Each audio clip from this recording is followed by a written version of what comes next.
So, if you watched the other part of the pre-show and you thought, God damn it, that match sucked, they decided that they were going to end up throwing another one on here. Cameron versus Naomi. And we're gonna debate back and forth about this because this is something that I thought was really stupid. I thought they looked like they were ridiculous, and Cameron's new theme doesn't necessarily fit her. I don't think Naomi should be keeping Somebody Call My Mama because that didn't start with her. Then again, it didn't start with Rose Clay either, but it does not suit her, especially when she comes out dressed up with some weird kind of dominatrix outfit. But Peyton, you had said that they looked hot. I thought they looked fantastic. I thought it was the best either of them have ever looked in the ring.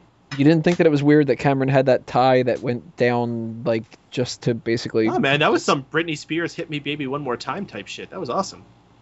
I thought that was kind of creepy. I thought she took, like, the tie off of a fake little ventriloquist dummy and put it on or something. Girl, bye. So, this match sucked. And it basically was nothing more than Cameron winning with a roll-up and some hair pulling. Which it was a schoolgirl. A schoolgirl, yeah, that's true. So, I hated it. And I'm pretty sure that everybody else is going to think that this is the best match of the night. So let's go around here. Drew, Cameron versus Naomi. You want to know what sucked for a while last year? They had really good pre-show matches. What or kickoff matches? Whatever the fuck happened to those? That is a real question. I don't remember this match, but apparently it sucked from what Mango said. And I really hope we stop getting 2 Divas matches on the card because I could barely watch one as it is. Wigo? I could not give a fuck about this match. It wasn't a bad Divas match, but it wasn't a good Divas match. You don't think it was a bad one? By their current standards, no. Like, if I was as objective as I was about matches in general when it came to the Divas, everyone would fucking stink. Miguel, what did you think about Cameron versus Naomi? I'm actually watching the matchup right now, and it's not very good. I mean, it's I can kind of tell what you're saying with Naomi's attire because it's kind of got like this dominatrix by way of Beetlejuice thing going on with the black and white patterns, but it's not doing anything for me. And to go into what Drew said, I mean, it's kind of like what happened with Superstars when they were like, we're gonna put big time matches, and then 6 months later, we're gonna put Zack Ryder versus Brodus Clay. It's kind of like that. They just got tired, you know. Peyton, it is what it is. Any defense for this match, or just for the outfits? Well, I will say that this was the best match on the pre-show. By default.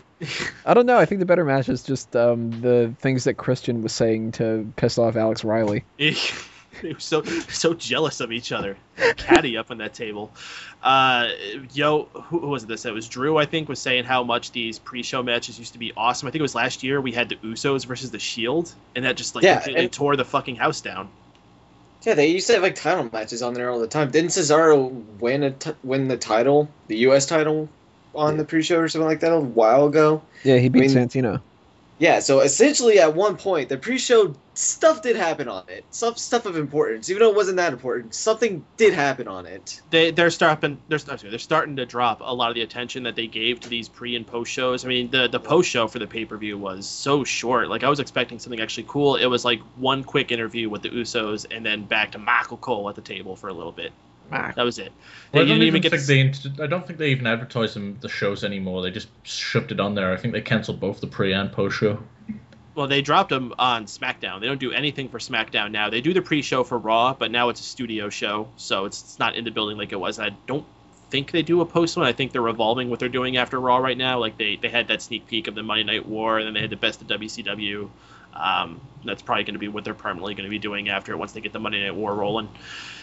For the pay-per-views, I think it's still worth it. I think it's a little something extra to check out and have on after the event's over, and you munch on a little something extra food to finish out the night, just have it on the background while you're talking to your friends about what you thought about the pay-per-view. Get to see these extra interviews of people. The Usos had an interview on the pre-show. Actually, since we're talking about the pre-show, that was actually kind of funny. Like, one of them said like he was the better-looking twin, and then they started arguing over who was the better-looking twin. It was kind of fun.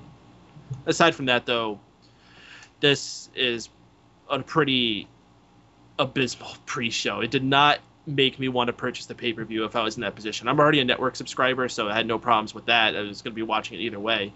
But if this was still back in the days of me having to go to channel 1000 or whatever the fuck it is to watch it on pay-per-view, and this was what was supposed to convince me to slap down $50 to watch this, no, not even close.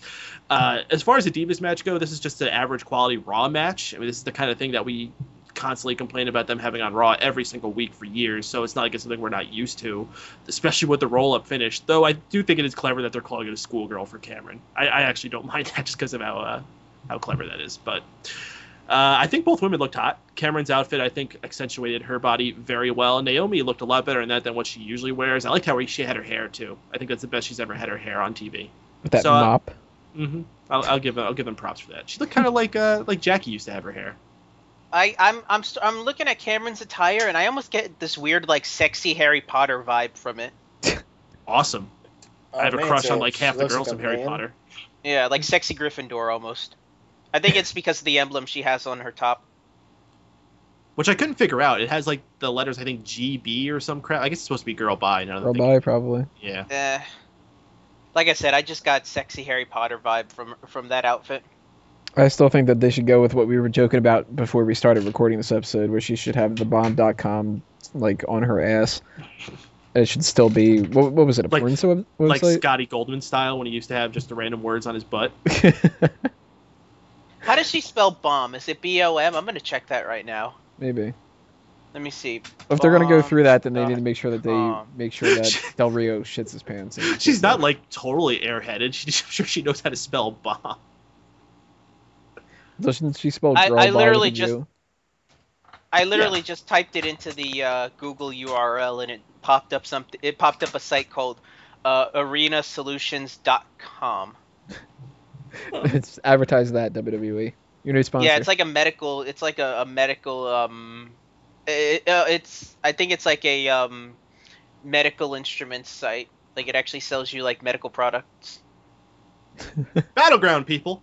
Battleground. That's shows you how much we gave a shit about this. And also, to give you guys a little inclination of what we did, we spent about like half an hour before recording these segments talking about other shit because we didn't necessarily want to talk about the kickoff. So, thankfully, we're going to get into a better match in the next round. The next part. I'm still stuck in the Divas tournament thing here. The next match that we're going to be talking about is the Tag Team Championship bout, so stay tuned and listen to what we have to say about that, because that was a much better match.